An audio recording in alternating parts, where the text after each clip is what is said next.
இன்னைக்கு வந்து sector analysis பற்றி பேசலான்னு இருந்தோம். சார்ட்டை காட்டாத வெறும் செக்டார் பற்றி மட்டும் நான் பேசுகிறேன். 18 செக்டார் நம்ம வந்து எடுத்திருக்கிறோம். பேங்க் நிஃப்டி எடுத்திருக்கிறேன், பிரைவேட் செக்டார் பேங்க்ஸ் எடுத்திருக்கிறேன், அண்ட் பப்ளிக் செக்டார். இந்த மூணையும் நம்ம எடுத்திருக்கிறோம். இது எல்லாமே சேர்த்து க்ளோஸ் அபவுட் 18 செக்டார்ஸ் நம்ம வந்து அனலைஸ் பண்ணுறோம். இந்த 18 செக்டார்ஸில் வந்து போக போக நீங்கள் வந்து பார்ப்பீங்க. நான் செக்டார் வந்து நான் சொல்லிட்டு செக்டார் அப்சைடுக்கு எவ்வளோ பாசிபிலிட்டிஸ் இருக்கு அண்ட் இமீடியட் மூவ் என்ன இருக்குன்றதை நான் சொல்கிறேன். ஸ்டாக் ஐடென்டிஃபை பண்ணல, நீங்கள் வந்து அந்த செக்டாருக்குள்ள என்ன ஸ்டாக் இருக்குன்றது நீங்க பாருங்க. ஒரு எக்ஸாம்பிளுக்கு நான் சொல்றேன். நீங்க வந்து எடுத்துக்கிட்டீங்கன்னு சொன்னா ஆட்டோமொபைல்ஸ் நம்ம எடுத்துக்கலாம். ஆட்டோமொபைல்ஸ்ல என்னென்ன இருக்கு? Tata Motors, Hero motor corp, Union மீடியான்னு ஒன்று இருக்கு, சாம்காம் இருக்கு, பாரத் ஃபோர்ஜ் இருக்கு, எக்ஸைட் பேட்டரி இருக்கு, மஹேந்திரா அண்ட் மஹேந்திரா இருக்கு, பாஷ் இருக்கு, டிவிஎஸ் இருக்கு, Motherson, Bajaj auto, Eicher motor, Ashok Leyland, Maruti. இப்போ இதுல வந்து இது மாதிரி நீங்க வந்து எடுக்க முடியும். நீங்க போய் கூகுள் போய் பண்ணி பாருங்க.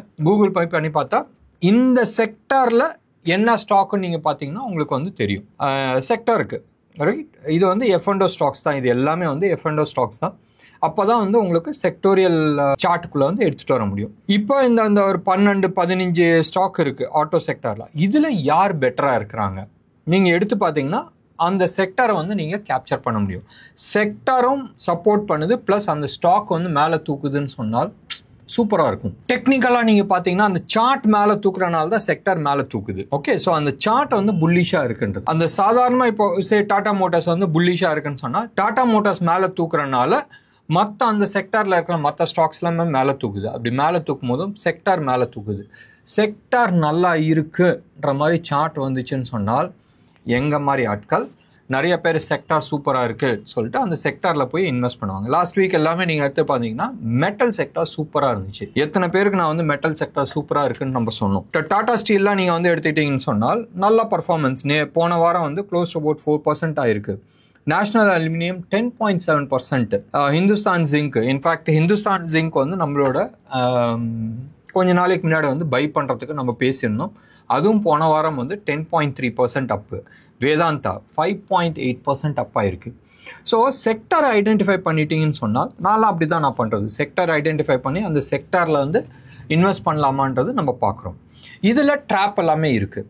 நான் அந்த ட்ராப்பை தாண்டி வந்து சில விஷயங்கள் நம்ம பேசுகிறோம். ஒரு எக்ஸாம்பிளுக்கு நம்ம எடுத்துக்கலாமே, ஐடி செக்டார். போன வாரம் ஐடி செக்டார்ஸ் எல்லாமே வந்து சூப்பர் டூப்பராக இருந்துச்சு. ரைட், நீங்கள் வந்து எடுத்துக்கிட்டிங்கன்னா டாடா டெக்னாலஜிஸ் வந்து ஆல்மோஸ்ட் 6.2%. HFCL ரைட், இந்த ஸ்டாக் ஞாபகம் வச்சுங்க. கொஞ்ச நாளைக்கு முன்னாடி மார்க்கெட் கீழே வந்துட்டு இருக்கும்போது ஒரு 11 ஸ்டாக்ஸ் நான் கொடுத்தேன். அதில் ஃபஸ்ட்டு ஸ்டாக் வந்து HFCL ரைட். அது வந்து போன வாரம் வந்து 5.9% அப் ஆயிருக்கு. இப்போ HFCL பற்றி நான் சொல்லணும்னு நான் விருப்பப்படுறேன். HFCL நீங்கள் வந்து வாட்ச் லிஸ்ட்டில் வச்சிங்கன்றது நான் தான் சொன்னேன். ரைட், ஆல்மோஸ்ட் ஒரு 60-62% வந்து கீழே விழுந்திருக்கு அந்த ஸ்டாக்கு. ஹையில் இருந்து டைம் கரெக்ஷனும் முடிஞ்சிருக்கு. நல்ல ஒரு ஃபால் வந்து அப்படி ஒரு கொஞ்சம் மேலே போய் மறுபடியும் இப்படி கீழே வந்துகிட்டு இருக்கு. அண்ட் அதில் ஒரு குட்டியோண்டு நம்ம வந்து ஒரு ஏதோ ஒன்று பார்த்தோன்னு வச்சுங்களேன். ஸோ அதில் வந்து நம்ம பைன்னு சொல்லிடணும். ஆனால் வீக்லி சார்ட்டை எடுத்து பார்க்கும்போதும் ஃபர்தராக இன்னும் ஒரு 10% அப்படி இருக்குது கீழே.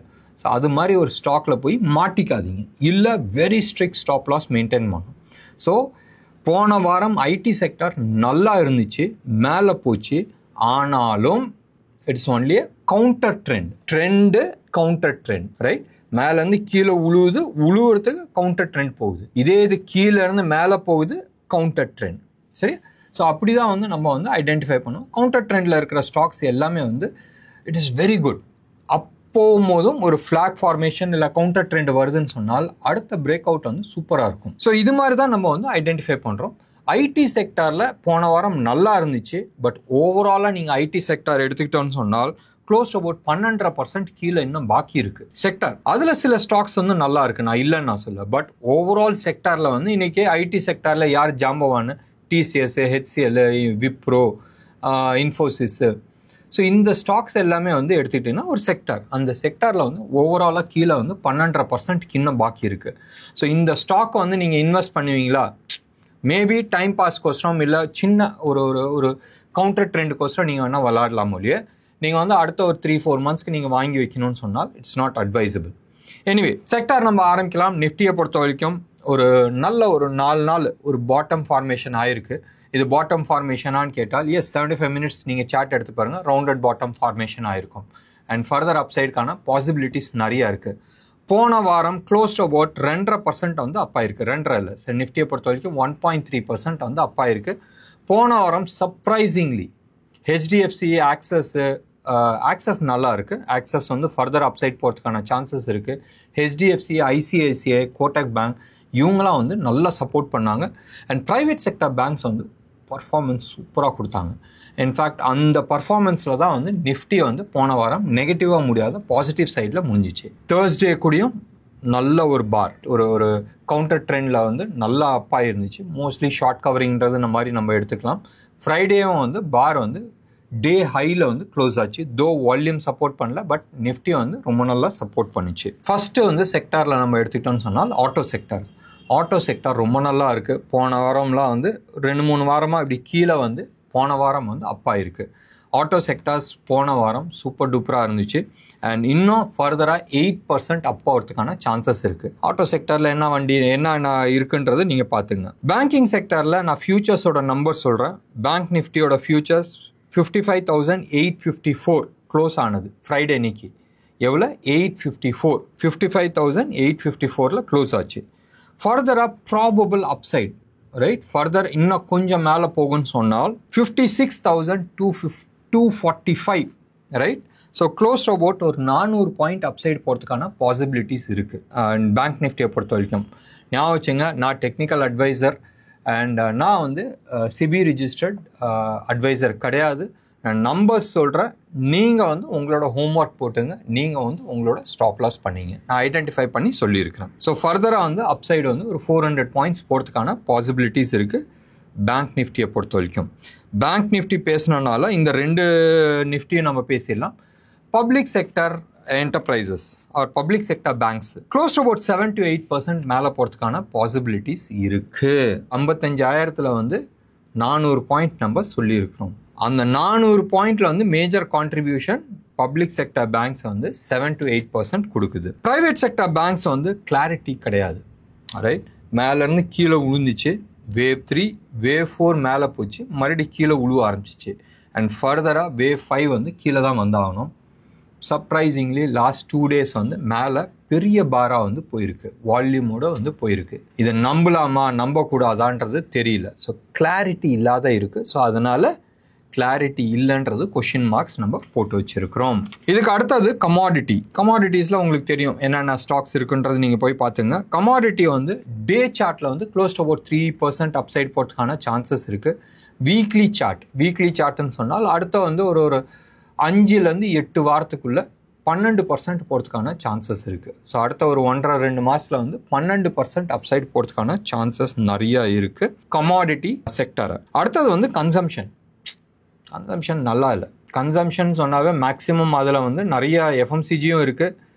உங்களுக்கு வந்து தெரியும் இந்த சின்ன ஐட்டம்ஸ் எல்லாமே நிறையா இருக்குது. அண்ட் டவுன் சைடு வரதுக்கான நிறைய பாசிபிலிட்டிஸ் இருக்குது. இதில் விதி விலக்கு எடுத்துக்கிட்டோன்னு சொன்னால் டாடா கன்சியூமர் நல்லா இருக்குது, ரைட்.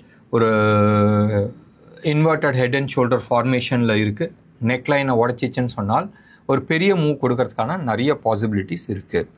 ஸோ கன்சம்ஷன் செக்டார் நல்லா இல்லை, அதில் டாடா கன்சியூமர் நல்லா இருக்குது. எனர்ஜி, இதுக்கு அடுத்தது வந்து எனர்ஜி வந்து ஒரு 3.5-4% அப்சைடு போகிறதுக்கான நிறைய பாசிபிலிட்டிஸ் இருக்குது. என்ன இருக்குது எனர்ஜி செக்டரில்?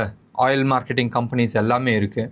அடுத்தது வந்து நீங்கள் எடுத்துட்டீங்கன்னு சொன்னால் ரிலையன்ஸ் இருக்குது. ஒரு 3% அப்சைடு போகிறதுக்கான நிறைய பாசிபிலிட்டிஸ் இருக்குது. அடுத்தது வந்து ஃபைனான்ஷியல் செக்டர் என்பிஎஃப்சி. ஸோ என்பிஎஃப்சியில் நீங்கள் எடுத்துக்கிட்டீங்கன்னு சொன்னால் போன வாரம் எல்லாருமே வந்து ரொம்ப நல்லா இருந்துச்சு. மெயின்லி நீங்கள் வந்து நம்ம பழைய இந்தியா புல் housing finance, சமானா capital, right.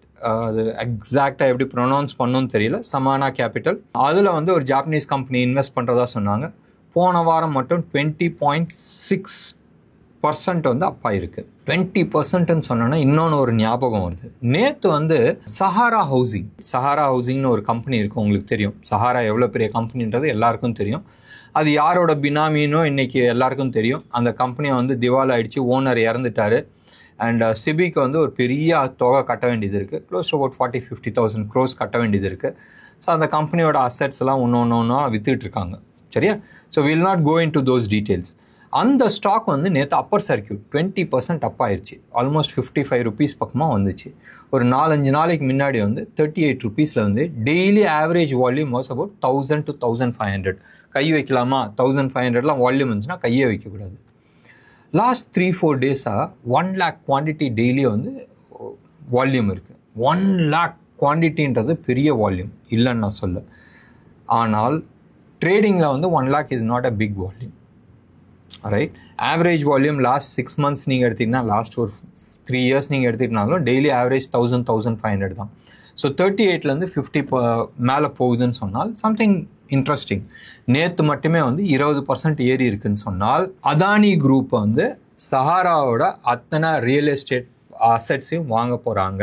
வாங்கிறதுக்கான possibilities இருக்குது. அதானி டேக் ஓவர் பண்ணிச்சுன்னு சொன்னால் இந்த கம்பெனிஸோட தலையெழுத்து மாறத்துக்கான சான்சஸ் இருக்குது. மறுபடியும் நான் சொல்கிறேன், இட்ஸ் நாட் எ ரெக்கமெண்டேஷன்.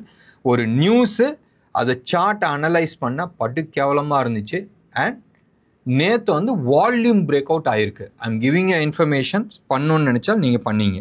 இது ஏன் ஃபின் நிஃப்டி பற்றி நான் சொல்கிறேன்னு சொன்னால், இதில் வந்து இந்த சஹானா வந்து க்ளோஸ் டு அபவுட் 20% போச்சு, அதுவும் 20% போச்சு. அதனால ஆஸ் சச் ரியாலிட்டி செக்டர் நல்லா இல்லை. அது வந்து reality sector close to about 5 to 6% down side காட்டுது. இன்னமும் பாக்கி இருக்குது. ஸோ இது மனசில் ஞாபகம் வச்சுங்க. அது நியூஸ் பேஸ்டு. எனர்ஜி செக்டர் நம்ம பேசணும், ஃபின்னு வந்து நம்ம பேசணும். ஃபைனான்ஷியல் செக்டர் அந்த அளவுக்கு வந்து திருப்தியாக இல்லை. அப்சைட் மூவ் வந்து லிமிட்டடாக இருக்குது, பெரிய அப்சைட் மூவ் கிடையாது. இதில் சில விதிவிலக்குகள் உண்டு. ஸோ அதெல்லாம் நீங்கள் பார்த்துங்க. ஸ்ரீராம் ஃபைனான்ஸில் பெரிய கேபிட்டல் வருது, அதே மாதிரி சமானாவில் வந்து பெரிய கேபிட்டல் உள்ள கேஷ் வருது. ஸோ பார்த்துங்க. இண்டிவிஜுவல் ஸ்டாக்ஸ் பற்றி நம்ம பேசல. எஃப்எம்சிஜி பட்டு கேவலமாக இருக்குங்க. இந்த ஜிஎஸ்டி வந்தப்போ அவங்களால வந்து ரோல் ஓவர் பண்ணுறதுல வந்து கஷ்டம் ஆயிடுச்சு. ஏற்கனவே பழைய சரக்கு கொடுத்துருக்குறாங்க, அதுக்கான 18%ல் ஓடிட்டுருக்கோம். புதுசாக வந்த சரக்கு வந்து 12% இல்லை 5% வரும்போதும் அந்த மார்க்கெட்டில் சில குழப்பங்கள் உண்டு. ஸோ அந்த குழப்பத்தில் வந்து இவங்க மாட்டிகிட்டு இருக்காங்க கரண்ட்டாக. இது இல்லாத எஃப்எம்சிஜி ஓவராலாகவே வந்து கொஞ்சம் மோசமாக தான் இருந்துச்சு. எஃப்எம்சிஜி ஃபர்தராக இன்னும் ஒரு 6-7% டவுன் சைடு வரதுக்கான சான்சஸ் இருக்குது. எக்ஸாக்டாக பார்க்கணும், நம்பர்ஸ் பிரகாரம் நம்ம பார்க்கணுன்னா 6.5% வரதுக்கான பாசிபிலிட்டிஸ் இருக்குது. இதுக்கு அடுத்தபடியாக ஐடி நம்ம ஏற்கனவே பேசிட்டோம், 12% டவுன் சைடு வரதுக்கான பாசிபிலிட்டிஸ் இருக்குது. மீடியா வந்து ஃபர்தர் டவுன் சைடு தான் காட்டிகிட்ருக்கு, ஒன்றும் பெரிய அப்சைட் காட்டல. இதுக்கு அடுத்தது மெட்டல் வந்து உங்களுக்கு தெரியும், லாஸ்ட் 2-3 வீக்ஸாகவே வந்து நல்ல ரேலி போயிட்டு இருந்துச்சு. இன்னமும் ஒரு 6%-7% அப்சைட் போகிறதுக்கான பாசிபிலிட்டிஸ் நிறைய இருக்குது. இதுக்கு அடுத்தது வந்து மிட் கேப், எல்லாத்தோட darling, right? Mid cap, small cap இன்னமும் 8 to 9% அப்சைட் போகிறதுக்கான நிறைய பாசிபிலிட்டிஸ் இருக்குது. ஸோ அது யார் அந்த பர்சன், ரைட், மேலே தூக்குறாள்ன்றது கொஞ்சம் போய் பார்த்தால் உங்களுக்கு ஒரு ஐடியா கிடைக்கும். இதுக்கு அடுத்தது வந்து public sector enterprises, right? Public sector enterprises close to about 5% upside போகிறதுக்கான நிறைய பாசிபிலிட்டிஸ் இருக்குது. இதுக்கு அடுத்தபடியாக நம்ம எடுத்துக்கிட்டோம்னா ப்ரைவேட் செக்டர் நம்ம ஏற்கனவே பேசிட்டோம். ரியாலிட்டி நம்ம சொன்னோம் 5 to 6% டவுன் சைடு இருக்குன்றது. சர்வீஸ் செக்டர் கிளாரிட்டி இல்லை. நேற்று யூஎஸ் மார்க்கெட் ஒரு ஸ்டேஜில் டவ் ஜோன்ஸ் ஆல்மோஸ்ட் 550 பாயிண்ட்ஸ் அப்பில் இருந்துச்சு. என்னடா 550 பாயிண்ட்ஸ் அப்புன்னா, அவன் வந்து 54, அவங்க நேற்று அவங்களோட பிஎம்ஐ டேட்டாஸ் வந்துச்சுல, service PMI, right, 54 point something இருந்துச்சு ப்ரீவியஸ். 53.6 வரும்னு எதிர்பார்த்தாங்க, ஆனால் வந்தது வந்து 53.9. எதிர்பார்த்ததோட ஜாஸ்தி வந்துருச்சு. மொதையோட கம்மியாக இருக்குது, ரைட்? 0.3 மேலே ஏறினதுக்கு காலை தூக்கிட்டு 500 பாயிண்ட்ஸ் ஏறி இருந்துச்சு, ரைட்? ஏற்கனவே அங்கே இருக்கிற யூஎஸ் கவர்மெண்ட் ஷட் டவுன் ஆகிற இதில் இருக்கிறாங்க. அதில் வந்து இவங்களுக்கு ஒரு கொண்டாட்டம். ஏன் இது நான் சொல்கிறேன்னு சொன்னால், யூஎஸ் மார்க்கெட்டில் சர்வீஸ் செக்டார் எதிர்பார்த்ததோட கம்மியாக விழுந்ததுக்கு வந்து நேற்று செலிப்ரேஷன் நடந்துச்சு. நம்மளோட சர்வீஸ் செக்டர் கிளாரிட்டி இல்லாத இருக்குது. ஸோ கிளாரிட்டி வரட்டும், அதுக்கப்புறமா நம்ம பார்த்துக்கலாம். லாஸ்ட் 18வது ஸ்மால் கேப் சூப்பராக இருக்குது. 15% அப்சைடுக்கான சான்சஸ் இருக்குது. 14 to 15% அப்சைட் மூவ் வந்து காட்டிகிட்ருக்கு. இருக்கிறதுலையே எல்லா செக்டர்லேயும் நீங்கள் எடுத்துக்கிட்டிங்கன்னா ஸ்மால் கேப் தான் 15% அப்சைட் காட்டிகிட்ருக்கு. இந்த 18ல் 2 தூக்கி அப்படி ஓரத்தில் வச்சுடுங்க. டைரக்ஷன்ஸ் இல்லை. ப்ரைவேட் செக்டர் பேங்க்ஸும் சர்வீஸ் செக்டரும் நல்லா இல்லை. 0.1. 0.2 ஒரு 6 செக்டர் டவுன் சைடு காட்டிகிட்டு இருக்கு. டவுன் சைடு வந்து ரொம்ப டவுனுக்கும் டு மீடியம் டவுனுக்கும் காட்டிகிட்டு இருக்கு. இது வந்து மோஸ்ட்லி ஆன் டே சார்ட்லேயே நம்ம எடுத்துக்கலாம். அடுத்த ஒரு 8-10 நாள் நம்ம வச்சுக்கலாம். ஸோ டவுன் சைடில் காட்டிகிட்ருக்கு. 10 செக்டார், எவ்வளோ 10 செக்டார் அப் சைட் காட்டிகிட்ருக்கு. இதில் ஸ்மால் கேப்பும் இருக்குது, மிட் கேப்பும் இருக்குது, அண்ட் லார்ஜ் கேப்பு. மெயினாக வந்து ஆயில் ஆகட்டும், எனர்ஜி ஆகட்டும், சில இன்ட்ரெஸ்டிங் ஸ்டாக்ஸ் எல்லாமே வந்து அப் சைடு காட்டிகிட்ருக்கு. பேங்கிங் ஆகட்டும், இதெல்லாம் வந்து அப் சைடு காட்டிகிட்ருக்கு. ஸோ செக்டார் வைஸில் நீங்கள் எடுத்துக்கிட்டிங்கன்னு சொன்னால் ஒரு 10 செக்டார் அப் சைடில் இருக்குது, ஒரு 6 செக்டார் டவுன் சைடில் இருக்குது, 2 செக்டார் கிளாரிட்டி இல்லை. ஸோ இதை வச்சு நீங்கள் எடுத்துக்கிட்டிங்கன்னு சொன்னால் overall market is still on a bullish side. நம்ம வந்து ஒரு அனலைஸ் கொடுத்துருக்குறோம், ஒரு டைரக்ஷன்ஸ் கொடுத்துருக்குறோம், அண்ட் இப்படி தான் நாங்கள் வந்து மார்க்கெட் புல்லிஷாக இருக்குமா பேரிஷாக இருக்குமான்றது நம்ம பார்க்குறோம். இன்னும் நிறைய பேராமீட்டர்ஸ் எல்லாமே இருக்குது. அண்ட் செக்டர் ஐடென்டிஃபை பண்ணி ஸ்டாக் எப்படி ஐடென்டிஃபை பண்ணணும்னு நான் உங்களுக்கு சொல்லியிருக்கிறேன். அதே மாதிரி நீங்கள் பண்ணுங்கள். இது எல்லா விஷயத்தையுமே வந்து எங்களோட ட்ரைனிங் ப்ரோக்ராமில் நாங்கள் சொல்லிக் கொடுக்குறோம். இன்ட்ரெஸ்ட் இருந்துச்சுன்னா, சப்போஸ் உங்களுக்கு வந்து ட்ரைனிங் கற்றுக்கணுன்னு விருப்பம் இருந்துச்சுன்னா எங்களோட கால் சென்டர் நம்பர் கால் பண்ணுங்கள். 9444468888. நிறைய இன்ஃபர்மேஷன்ஸ் இருக்கும் அண்ட் இன்ட்ரெஸ்டிங்காக இருக்கும். எங்களோட ட்ரைனிங் வந்து இந்த 3 மணி நேரத்தில் கற்றுக்கலாம், அடுத்த 5 நாளில் நீங்கள் வாங்க ஒபாமா ஆயிடலான்றது அந்த கதையே கிடையாது. எங்களது வந்து 6 months கோர்ஸு. 6 months கோர்ஸ் இருந்தாலும் வீக்லி வந்து 2-3 hours நம்ம டீச் பண்ணுறோம். அண்ட் வாட்ஸ்அப் குரூப் இருக்குது, அதில் நிறைய டிஸ்கஷன்ஸ் போகும். அதில் டவுட் இருந்துச்சுனால் ஃபோன் பண்ணி கேட்கலாம், சேட்டில் வரலாம், லைவில் பேசலாம், இல்லை எங்கள் ஆஃபீஸ் கூடயும் வந்து கிளாரிஃபை பண்ணணும்னு நினச்சால் கிளாரிஃபை பண்ணலாம். 1. 2வது, அடுத்த ஒரு 1 year 2 years வந்து we are always traveling with you. So அந்த அட்வான்டேஜ் வந்து உங்களுக்கு உண்டு. ஸோ டில் நீங்கள் கான்ஃபிடென்ட் ஆகிற வரைக்கும் we always help you out. என்ன நேர்களே, இன்றைக்கி அனாலிசிஸ் உங்களுக்கு பிடிச்சிருந்துச்சுன்னா லைக் பண்ணுங்கள், ஷேர் பண்ணுங்கள். டெஃபினட்டாக உங்களோட கமெண்ட்டை நான் எதிர்பார்க்குறேன். நன்றி, வணக்கம்.